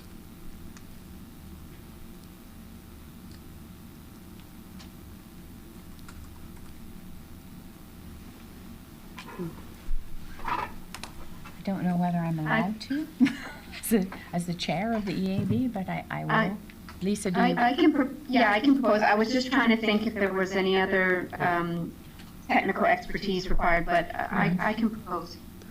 Yes, go ahead. May I comment on, I think Mr. Lauren just said that the Meager Bay Pond was part of this, right? Yeah. And that comes under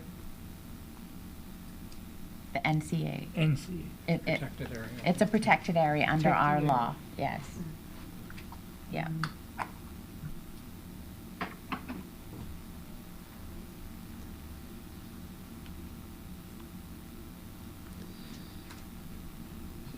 I'll second it. Okay, thank you. And voting on this? I support, Mr. Chair. Thank you. I support. Thank you. I support Alison Loughlin. Thank you. I support as well. Thank you. I support. Support Stephen Barkhouse. Thank you. I support Tim Austin, Department of Environment. Thank you. Fred as well. I also support Mr. Chair, Gina Petrie. Thank you. I support Frank Rollstone, National Trust. Thank you. So I think that's everybody. So, Mr. Chair, sorry. Can it just be recorded that I abstain as there is interest? Thank you. All right, and the NCA procedures for control of stray and feral cats by the public. We have another presentation from the DOE. yes, Mr. Chair. For this one, I would like to introduce the manager of our terrestrial resources unit, Mr. Fred Burton. I know he's in the room with Tim. I just saw him, so he's ready, hopefully, to just take council through the rationale for putting forward these procedures, why we need them, etc. Fred, are you ready? Yes, I am, Gina. Okay, thank you. I hope you can all hear me clearly. I'm going to have to point my face to the speaker in here, so I'm not ignoring you all. So, Council, as you are aware, the Cabinet passed regulations, alien species regulations, under the National Conservation Act late last year. Since that time, we at the Department of Environment, but also the Department of Agriculture, and some of the animal charities have been getting questions from the public about how these regulations relate specifically to stray and feral cats, which are quite prevalent in residential areas. Now, of course, the DOE is working on feral cat control in environmentally sensitive areas, and we already have procedures in place approved by council for that work. But when we start talking about stray and feral cats in residential areas, it's quite a different thing. And there's some concern that if this isn't clarified in some way, there are concerns that the public, members of the public, may be inclined in some cases to use less than humane methods to deal with problem cats. I don't know how serious a problem that really is, but anyway, there's a sense that we need some guidance. So these procedures that are before you now are meant to clarify what members of the public can do legally within the alien species regulations and within the parameters of the Animals Act. If they want to do something about trapping and removing stray or feral cats, from their backyards or wherever it may be. These procedures basically lay out that cage trapping is really the only acceptable option for the public. And the way they're written, they're interfacing with an order which is pending with Cabinet at the moment. And as I believe it's on the next Cabinet agenda, to establish a pound at the Department of Agriculture for stray and feral cats. That would operate very much the same way that the dog pound operates, so that if somebody traps a feral cat in their backyard, they can take it to the pound, and it will be held at the pound for a period of time in case it turns out to be somebody's pet, in which case it can be reclaimed. If it isn't reclaimed, then it would be humanely euthanized.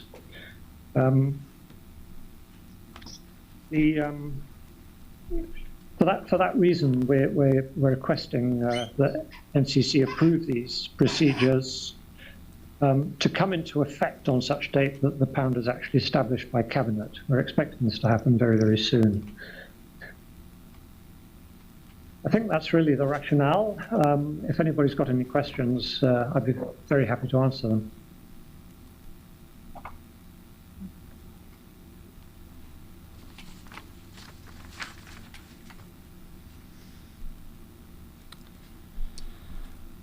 I have a comment.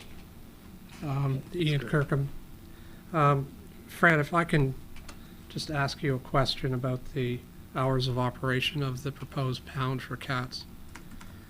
Currently, it says in the draft procedures that cats may be submitted to the pound on Grand Cayman between 2 and 1 and 3:30 and 4:30 on weekdays. In the BRAC, it may be during working hours during the weekdays. Is there any? This seems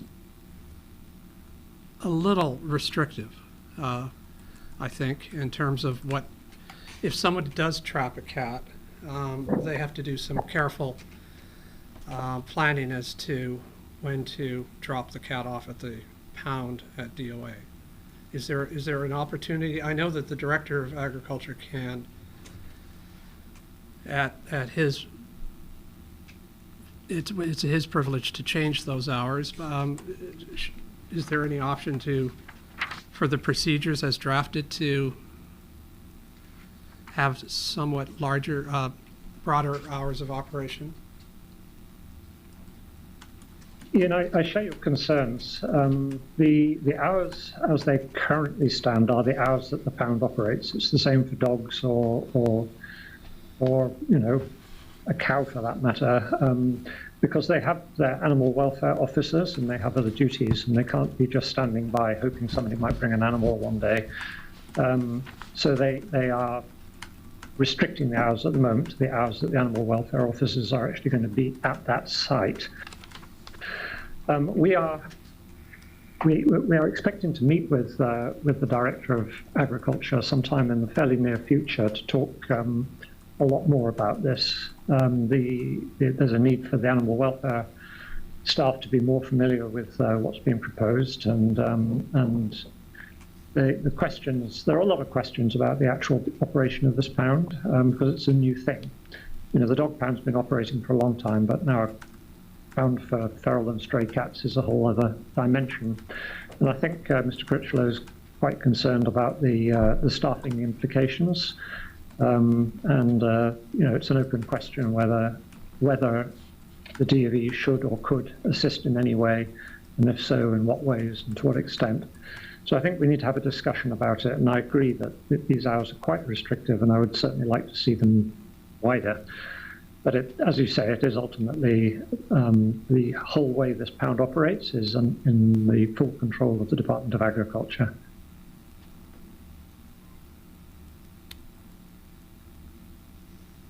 Thanks, Fred. Mr. Chair, Steve Broadbelt. Could Fred elaborate on if this is solely reliant on the general public to trap and carry the cats to the pound, or is there something similar to what Department of Agriculture is doing? And then also, second part of the question, is there any part of this that includes adoption plans for suitable cats? Or has that not been decided yet? And my two questions. Yeah, okay. The first one, well, the last one first, should we say, the adoption thing. Typically, an honest-to-God feral cat is a very, very difficult thing to adopt, and the Humane Society would be the first people to tell you that they are having a great deal of trouble getting any cats adopted. To say there's an oversupply is the understatement of the year. So the prospect for any of these cats getting adopted is extremely low. Typically, if they're so unwanted that they're brought to the pound, they're probably not going to get adopted, and there's certainly no mechanism inherent in these procedures to put these cats forward for adoption, because if they were in a cage and there was a hope they could get adopted, I don't think they'd end up in the pound. In terms of how the animals get into the pound, at this point in time, these procedures are intended to address a public demand. We don't know how big the public demand is, but certainly we're experiencing there is a demand. People are calling us up and saying, what can we do? I've trapped a cat, where do I take it? And there isn't anywhere to take it until this pound starts operating. Humane Society can't take it. Feline Friends generally can't take it. It's a bit of a no solution thing, so we're looking for that solution. But the Department of Agriculture is not resourced to go out and start trapping feral cats. We are working on a feral cat suppression in Little Cayman Island-wide, and we're certainly working on feral cat suppression around the nesting colonies of brown boobies on Cayman brack. But we're not obviously mandated to start working on feral cats in built-up areas. And that, at this point in time, it's really a matter of what can the public do, and there isn't any government initiative to go out and start trapping them. Thank you for the answer. But just in the sense that somebody's domestic cat could have been trapped by accident, as the guidelines stated, that they would have a time frame that could be claimed. But if they're not claimed, surely then an adoption process could kick in. If the cat's got a collar on and has a clip in its ear, then clearly it's not feral, but hasn't been claimed. Is that where some of the animal charities would step in? We could have a discussion with the animal charities, but I mean, literally, we were on Little Cayman with a member of the Humane Society present, and we had highly adoptable kittens that we trapped, and the Humane Society basically refused them because they have not got the capacity. I think it's an admirable idea that we should try and get these animals adopted out, but I think it's just unrealistic. And but the creation of the pound, isn't that in itself creating capacity? Capacity to hold maybe 6 or 9 cats. Yeah. Okay. Okay. That's really where we're at this point. If it turns into a massive operation, then perhaps, yeah. But yeah, I think we have to be realistic about this. Great. Thank you for your presentation. You're welcome. Fred, it's Ian. I just have another question. Do not our feral cats come from domestic house cat populations that are basically unwanted? Yeah, that's how it started for sure. And the Humane Society has a surplus of cats available for adoption. But because they're not generally wanted, that surplus exists or persists. That's my understanding, yeah. Okay.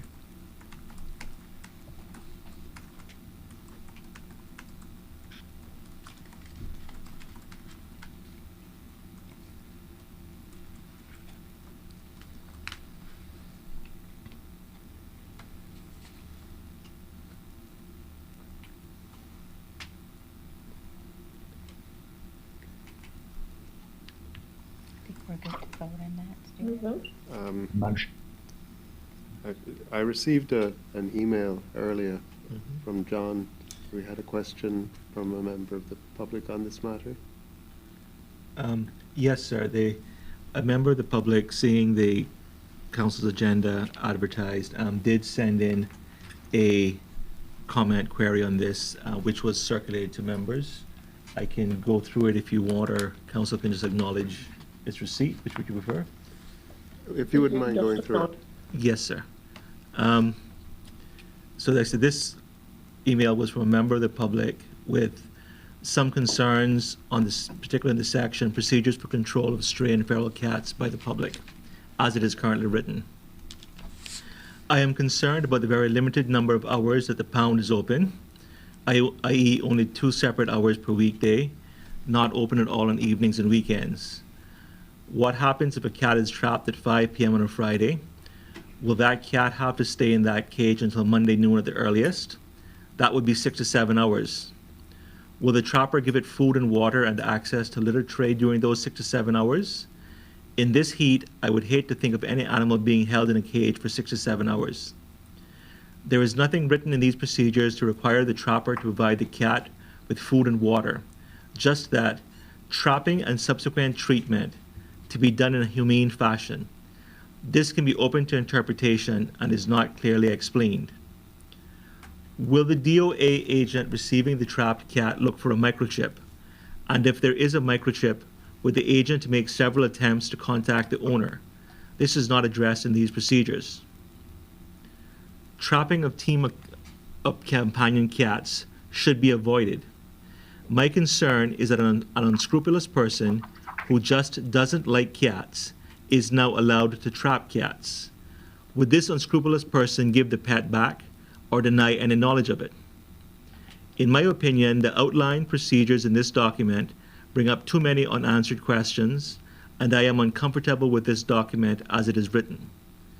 My suggestion: to solve the feral cat issue, perhaps the government should initiate a program where all cats on the island can be sterilized at no cost to the owners. Feral cats could be sterilized, then released. If all cats were sterilized, this would really reduce or even eliminate the number of feral cats. Pet cats would not be having kittens, owners would not be dumping kittens in vacant lots, and the Humane Society would not be full. Thank you.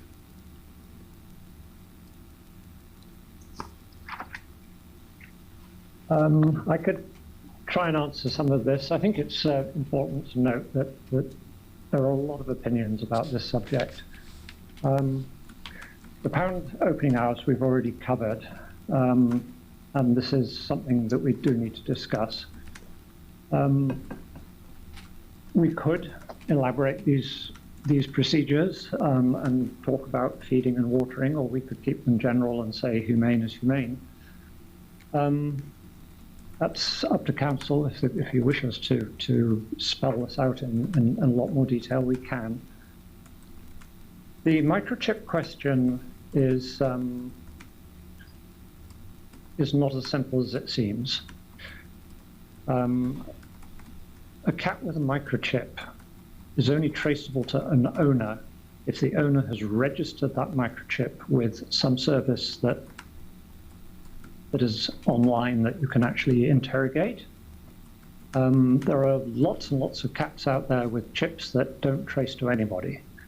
And we know this from Little Cayman. We have chipped cats turning up in our traps that have been living in the wild. Some of them have ear notches and are still fertile. They're pregnant females with ear notches and microchips that are not owned by anybody as far as anybody can trace. So yeah, we would look for, the DVA will look for a microchip. And if the owner can be traced with that microchip, then absolutely. I would like to think, these are all things we need to discuss, that if there's a microchip identified in the cat and nobody knows what it is, that perhaps could go on, on a website somewhere that an owner could check. But it isn't as simple as a microchip gets you straight to an owner. Unscrupulous people who trap someone else's cats are guilty of theft. At the end of the day, we can't stop unscrupulous people from being unscrupulous, other than pointing out that that's a criminal act to basically steal somebody's pet like that. Sterilization of the entire cat population on Grand Cayman or on the Cayman Islands, unfortunately, is completely impractical, given that the great majority of the cats aren't in human ownership. They're just running around in the wild, in the wilderness. Releasing of feral cats is illegal. It's illegal under the National Conservation Act, and it's illegal under the Alien Species Regulations. And the reason is that released cats still hunt and still cause massive environmental damage. So basically, this is a trap, neuter, release proposal, and it's been fairly clearly established in scientific circles and in our review within DoD that the trap, neuter, release does not work in the situations that we're working in here in Cayman. So I mean, these aren't bad points in this letter, but they are matters mostly we've addressed. And I think the real question for Council arising from this is whether you want us to elaborate some of the language where we talk about, must be humane. Do we need to be explicit about providing food and water, or is that implicit in the word humane? This is Ian Kirkham. I, for one, find the draft procedures exceptional in their efforts to be humane with these animals. And that seems to me one of the underlying principles here, trying to treat abandoned or feral cats in a humane way.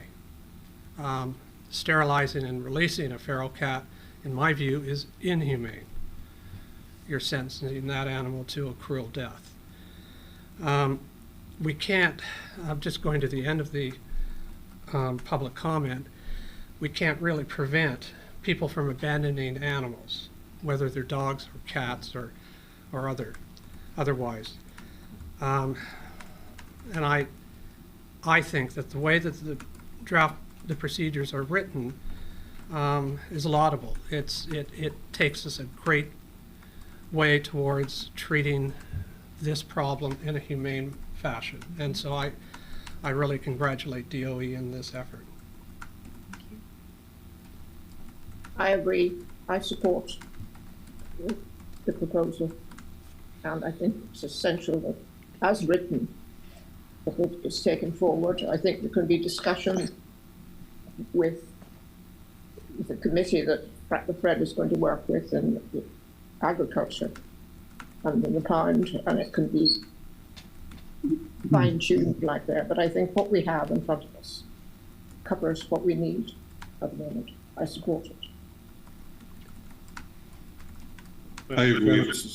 This is Steve Broadbelt. I think you'd find it's a lot wider accepted if two things were updated. The opening hours were widened, and just a broader definition of humane treatment would be very easy to add a few extra bullet points in there. I don't think that is going to a huge additional effort, and some people may need some guidance. I don't see why that can't be included. That's my only comments. I would support Patricia and Steve's recommendations, especially if these may go back to legal drafting, and if they have no objection to expanding or making the language more explicit about humane fashion, humane conditions, such that it doesn't end up excluding other things that we may need to consider, or handcuffing us or DOA in future, or the public even in future, because sometimes what is left out is sometimes what is accepted. When you make the language too specific, then you're tying yourself to only those conditions or those scenarios. But I would leave it up to legal drafting, as I'm not a lawyer. And then I would also definitely support in future Fred's idea of having some sort of website, be it under the control of DOA or whomever, for pet owners to be able to access in the event that they have not properly continued their registration through another microchipping service, that it is in fact another local option for them to be able to identify their pet if it does end up in this pound facility.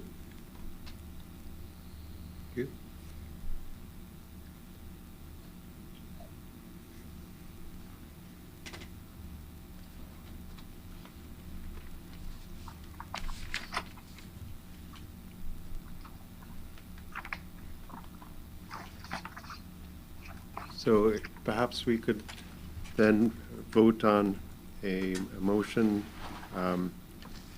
to accept these draft regulations, but to consider improving the language regarding what is humane treatment to include providing food and water.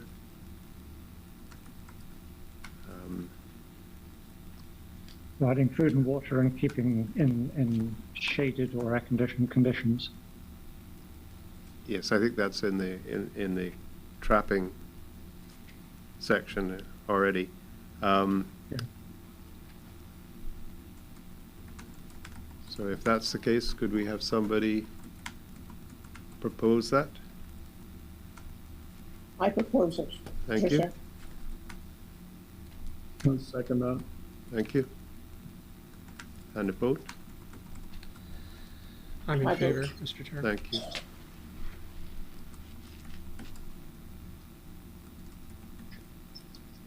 I vote in favor. Frank Rollstone, National Trust. Thank you. I vote in favour. Tim Austin, Department of Environment. Thank you. In favor, Lisa Hurlston. Thank you.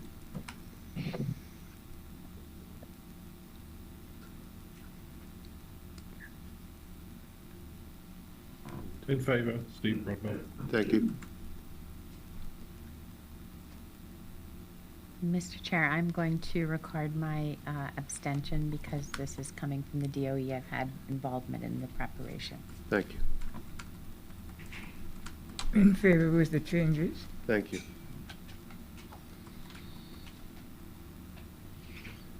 Okay, I think that carried. So, next general meeting, we have a proposal here for December the 6th. Yes, sir, that's just for council's reference. That'll be the next general meeting proposed unless council has a need to vary it and announce that change later. Thank you. So any other business?